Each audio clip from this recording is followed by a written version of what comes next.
অনেক আমলের কথাই তো শুনছেন ভাই, সুবহানাল্লাহ, আলহামদুলিল্লাহ, তাসবিহ তাহলিল, জিকির আজকার, অনেক আমলের কথা আমরা শুনছি। আজকে ভাই নতুন একটা আমলের কথা শুনলাম। এটাও যে আমল সেটা আমাদের অনেক ভাই ব্রাদাররা জানেন না। সে আমলটা হলো ঝগড়া করার সুযোগ আছে, স্কোপ আছে, গায়ের জোর আছে, সাথে লোক আছে, চাইলে কথা বাড়ানো যায়। এবং যার সাথে ঝগড়া তৈরি হয়েছে তিনি একটা ফালতু বিষয় নিয়ে আপনার সাথে ঝগড়া লিপ্ত হয়েছেন, তিনি একেবারে অন্যায়ের উপর আছেন, ভুলের উপরে প্রতিষ্ঠিত আছেন, আপনি পরিষ্কারভাবে দেখছেন তিনি রং। এরপরও তাকে রং জেনেও আপনি সত্য জানার পরেও শুধু ঝগড়াটাকে মিনিমাইজ করতে গিয়ে যে আমি কথা বাড়াতে চাই না, এই জন্য আমি হেরে গেলাম, কথা বাড়াইলাম না, এই কাজটা যদি করতে পারেন তাহলে নবীজি জান্নাতের চৌহদ্দির ভেতর একটা প্রাসাদ আল্লাহর কাছ থেকে আপনাকে পাইয়ে দেওয়ার দায়িত্ব নিয়েছেন। আল্লাহ আমাদের সবাইকে জান্নাতি হওয়ার তৌফিক দান করুন।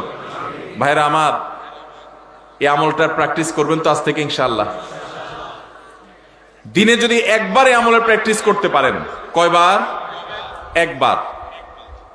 এভাবে যদি প্রতিদিন আপনি চেষ্টা করেন যে আমার সহপাঠীর সাথে, স্কুল কলেজে মাদ্রাসায়, আমার কোনো সহকর্মীর সাথে কর্মস্থলে, কিংবা পরিচিত অপরিচিত যে কোনো মানুষের সাথে কোনো পাবলিক প্লেসে, এমনকি নিজের বাসা বাড়িতে নিজের ঘরের লোকজনের সাথে কথা বাড়াইলেই বাড়ানো যায়।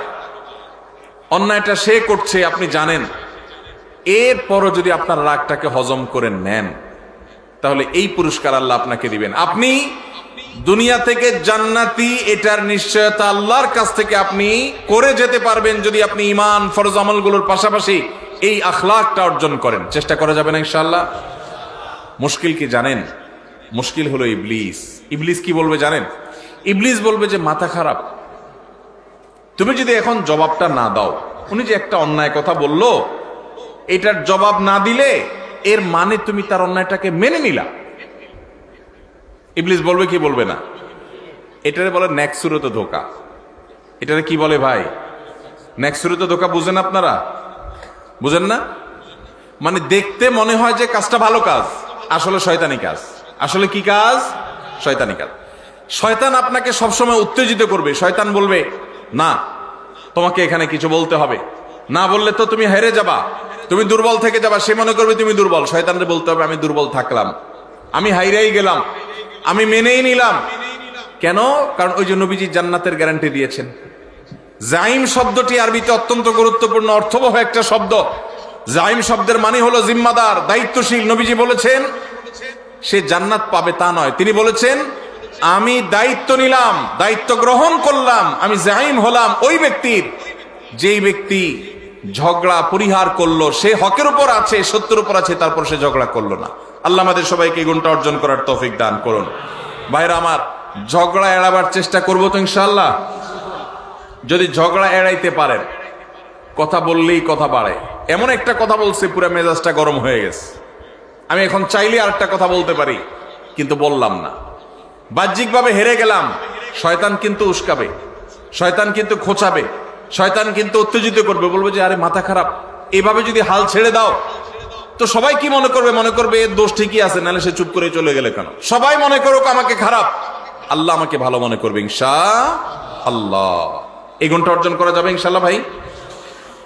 একই হাদিস আবু উমামা বাহির রাদিয়াল্লাহু তাআলা বর্ণনা করেছেন, মুসনাদ সুনান আবু দাউদে বর্ণিত হয়েছে। এই হাদিসের পরের অংশে নবীজি বলেছেন ওয়া বিবাইতিন ফি ওয়াসতিল জান্নাতি লিমান তারাকাল কিযবা ওয়া ইন কানা মাযিহা। যে ব্যক্তি মিথ্যা কখনো বলে না, মিথ্যা কখনো বলে না, এমনকি রসিকতা করে, মজা করেও কখনো, দুষ্টুমি করেও কখনো সে মিথ্যা কথা বলে না।